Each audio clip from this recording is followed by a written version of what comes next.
Episode 83 वेदना द्वार पीड़ा की देवी से सामना। भाग 4 जादुई लोक अंतिम यात्रा।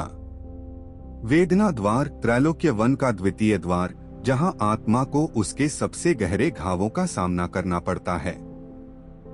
यह द्वार रक्तवर्णी पत्थरों से बना है, जिनसे दर्द की चीखें बाहर आती हैं। आर्यन, वैदेही, रिया और कैप्टन वेदांत भूल द्वार पार करके आगे बढ़ते हैं।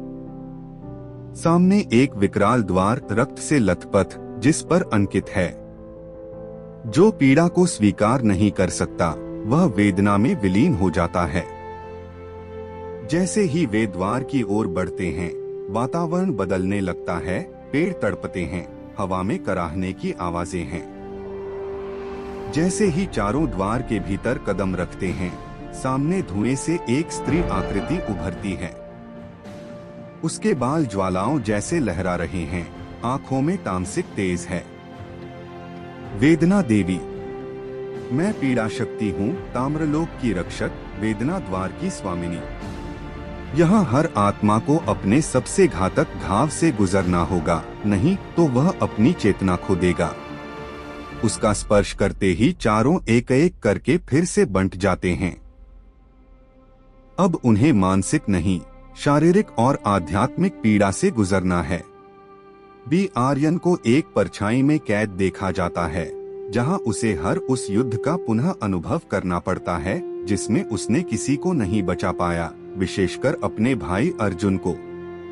हर प्रहार उसे खून से लथपथ करता है, लेकिन वह चुपचाप सहता है। आर्यन कराहते हुए, मैं अपनी पीड़ा को स्वीकार करता हूँ, क्योंकि उससे ही मैं बना हूँ। एक प्रकाश उसकी छाती से उठता है, एक नया तलवार चिन्ह उसकी त्वचा पर उभरता है, शक्ति का प्रतीक। वह एक गर्भगृह में बंद है, जहाँ उसकी माँ रानी वैष्णवी उसे कोस रही हैं। रानी वैष्णवी गूंजती आवाज, तू मेरी संतान नहीं, तूने मुझे मरने दिया। तुझ में प्रेम नहीं, केवल अपराध है। वैदेही रोती है पर झुकती नहीं।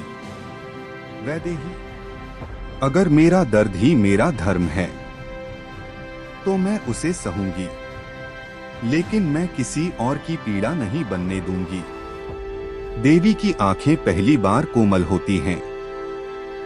उसके माथे पर चंद्र रेखा बनती है, एक नई ऊर्जा का संकेत। रिया की आंखों के सामने वह यंत्र है जिससे वह अनजाने में सैकड़ों लोगों की भावनाओं को डिलीट कर चुकी है। अब वह उस मशीन के भीतर है, हर डिलीट की गई पीड़ा उसे महसूस होती है। रिया, मुझे लगा था कि विज्ञान भावनाओं से परे है, पर मैं गलत थी। वेदना देवी उसके हृदय से एक लपट निकालती हैं और उसे लौटा देती हैं, एक करुणाकोर के रूप में। वह अपनी मृत टीम के सामने खड़ा है। हर सैनिक की आंखों में प्रश्न है, क्यों छोड़ा हमें? वेदांत, मैं डर गया था। हाँ, मैं कायर था उस क्षण। लेकिन वह फिर घुटनों पर बैठता है और उनकी आत्माओं से क्षमा मांगता है। अचानक सभी सैनिक दिव्य रूप में प्रकट होते हैं और उसे आशीर्वाद देते हैं। उसकी पीठ पर एक शौर्य चिन्ह उभरता है। चारों योद्धा एक विशाल लाल वृत्त के केंद्र में फिर मिलते हैं। वे थके हैं, लेकिन उनकी आंखों में अब धैर्य और आंतरिक शक्ति की चमक है। वेदना देवी अब शांत स्वर में बोलती हैं। वेदना देवी, तुम सबने अपनी पीड़ा को शक्ति में बदला है। यही सच्चा तप है। अब तीसरे द्वार की राह खुलेगी, मोह द्वार, जहां इच्छा और आसक्ति तुम्हें परखेंगी। वह अपना हाथ उठाती है, आकाश में एक विशाल नीला द्वार बनता है, चमकता हुआ। ताम्रज्वाला अंधकार से ढके सिंहासन पर बैठा है। उसके पास अब एक नया साथी है, अंधविवेक, मोह द्वार का स्वामी।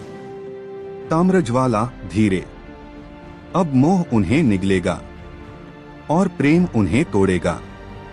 फिर कालचक्र में वे ही कैद होंगे।